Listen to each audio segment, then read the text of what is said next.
Assalomu alaykum barchaga. Sizlar bilan Rahimsher Nabijonov va Uzuba Trading. Bugun sizlarga to'g'rirog'i $3,5 bilan, ya'ni kichkina depozit bilan scalping uslubida razgon va scalping uslubida real savdoni ko'rsatmoqchi edim.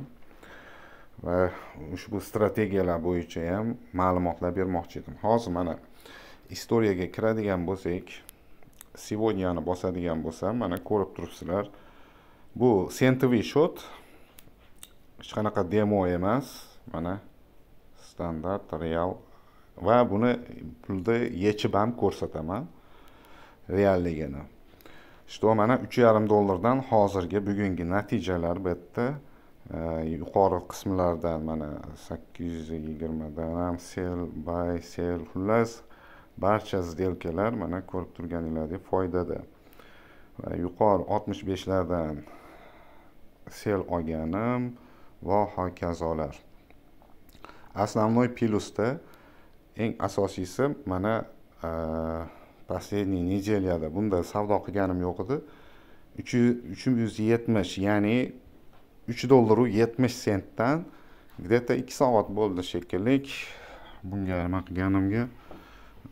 Hozirda $111 bo'lib turibdi. Buni holatini ham ko'rsataman. Tak, hozirgi holatda bu yerdan buy pozitsiyaga ochgan edim. Nimaga? Pastga tushgan sari riskni oshirib ham boraveraman. Oldingi bundan oldin ham qilgan scalpinglarimni video qiluvdim, lekin o'chirib yuboribman boshqa videolarga aralashtirib turib. Buni sizlarga men nimasini ham ko'rsatib beraman.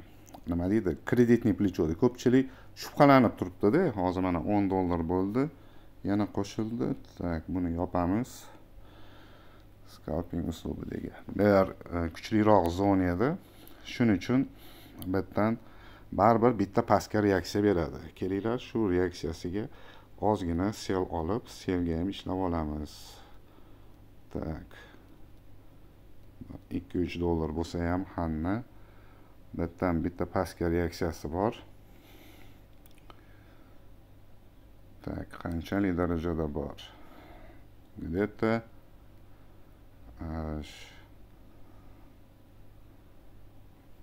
mana shu zona sell pozitsiya, повторный retest shu zonalarga bitta kelib berishligi mumkin. Tak. Videoda cho'zib yormaydi, kelinglar, men misol uchun mana hozir foydada turibdi, arzimagan bo'lsa ham $1. Mana o'sha aytilgan zonamga pastga kelib qopti. Sell pozitsiyadan foydalanib olishlikka. Tak. Hozir bunga yana ko'tarilsa yana qo'shaman. Bu yerda endi razgon qilinayotgani yo'q, scalping holatida. Tepada razgonda men pulni depozitda anchagina ishirib oldim. Xo'sh, bu yerdan qo'shib ketyapman selni. Bitta движение berish kerak. Nima uchun? Buniga o'zimga bundan oldin sizlarga aytilingan xonasida, misol uchun shu YouTube'da bor. Birov 618 ga 3-switchani yorgandan keyin kelib berish kerak edi, bunga kelib berdi. Lekin yana bitta strategiyam bo'yicha bu mana shu zonadan bitta yaxshigina reaksiyasi bor. Lekin foydaga kirishi bilan, $1-2 foydaga kirishi bilan bu yerda maksimumda yangilashligi ham mumkin, juda tez jarayon amalga oshishligi mumkin. Shuning uchun ana hozir foydaga kirdi-da, yana chiqib ketdi. Ya'ni men o'ylagan narsani. Tak. Xo'p. Tepaga chiqsa yana qo'shaman. Maksimumda yangilamasdan turib bitta откатini berish kerak bu. Kelinglar, tushuntirib o'tiring. Men bu yerda ozgina konsolidatsiya bo'lgan va undan oldingi minimumini urgan. Shuning uchungina men sell oldim va zakrit все. Mana ko'zinglarning oldida hozir scalping natijasida $12 foyda qildim.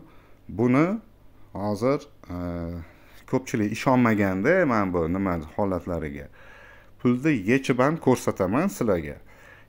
Bu kreditniy plecho birga cheksiz holati. Hozir to'g'risi X-nesda uncha ishlayvermas edim. Tak. Qani. Qaysi video cho'zilmasligi uchun tezda ko'rsatib o'tyapman, что qilsa bo'ladi. Kichkina depozitlar bilan ham mana shogirdlarga ham tushuntirganman. Mana shu kichkina depozit bilan katta summa qilib olasizda, razgon yoki scalping uslubida. Ana undan keyin stabil daromad qilishingiz mumkin bo'ladi. Tak, Bitgetda menimcha pul yo'q edi. Kriptovalyutaga chiqarib ko'rsatmoqchiman sizlarga. Tak, mana bunda pul yo'q, hozir ko'rib turibsizlar. Endi Xnesga kirib turib, shundagi кошелёкка kiramiz, 00 внести kriptovalyuta qilaman. Так, USDT BEP20 bormidi ekan bunda. Hozir ko'ramiz, yo Tron yo BEP20 da. Tak, Xnesga kirib turib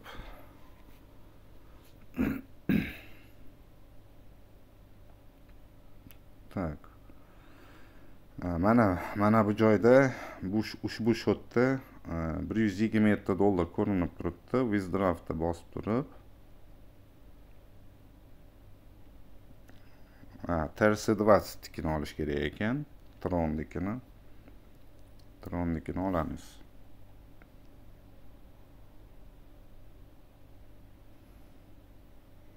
USDT'ni tanlayman. Так, TRS20 mana buni kopировать qilamiz. Bunga bosgan holatda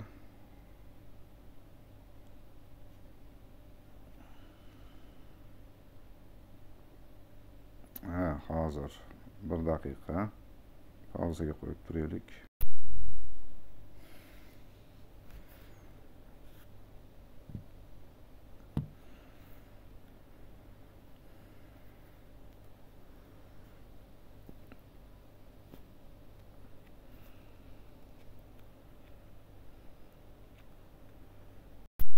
Hozir mana ko'rib turganingizdek view history'da misol uchun hozir protsessda ketyapti deyapti. Videoni yana pauzaga qo'yib qo'ygan ekanman, bilmay qolman. Tak, hozirgi holatda $127 mana shu koshalokka tushishi kerak. Hozir bir pastga tushishi kerak bu. Videoni pauzaga qo'yib turaman. Aytgancha soatiga ham e'tibor berib qo'yamiz. Qani qancha vaqtda tushadi? 18:23 da chiqarishga vыводga bergan ekanman. Hop, kelinglar, undan oldin mana hozir kutilmoq jarayon kutilyapti deb turibdi. Mana bu joyda transfer history'da bugungi holatda ertalabda tushirgan edim. Mana 9:01 da perevod qilgandim bu shotga. $3 da keyin bunga perevod qildim. Hozir mana sizlarga undan oldingi istoriyasini yana bir bor ko'rsatib o'tadigan bu yerda endi 0 istoriya jarayonida. Сегодняникini qo'yaman. Сегодняникida $3.70, $123 foyda. Снятие $127 qo'yilgan. Bu kreditniy плечо birga cheksiz. Buni $5 bilan ham mana misol uchun 5 lot ishlashlik kerak bo'ladi-yu, unlimited kreditniy плечоda ochish uchun. Buni qanaqa qilib qilish kerakligini alohida video obzor qilaman keyingi videoda. Ko'pchilik ishonmaganligi uchun men ko'rsatib qo'ydim. Bemalol $1 ga ham сделка ochsangiz bo'ladi. Ya'ni kreditniy плечоda 1:20 ming beradi. Menimcha hozir depozit tushdi kriptovalyutaga. Mana o'rtoqlar, buni mana Bitget unda umuman pul yo'q edi. $127 o'sha gaplashib turgan holatimizda tushdi va men bu holatda уже processing nima bo'ldi shekilli. Tak, history'ga kiradigan bo'lsak qaytadan mana yuborilindi send degan nimasi turibdi. Xo'p, o'rtoqlar, yana bir narsani ma'lum qilmoqchi edim. Ko'pchilik o'qitasizmi nimami deb so'rayotgan edi. anchadan beri o'quv kursi ochganim yo'q edi-yu, lekin hozir mana eng tajribali bir Shahnozaxon degan shogirdim bilan birgalikda o'quv kursi ochishlik niyatida turibdi. Ma'lumotlar Telegram kanal yoki gruppada bor. Bemalol murojaat qilishingiz mumkin. Xayr, sog' bo'lasizlar.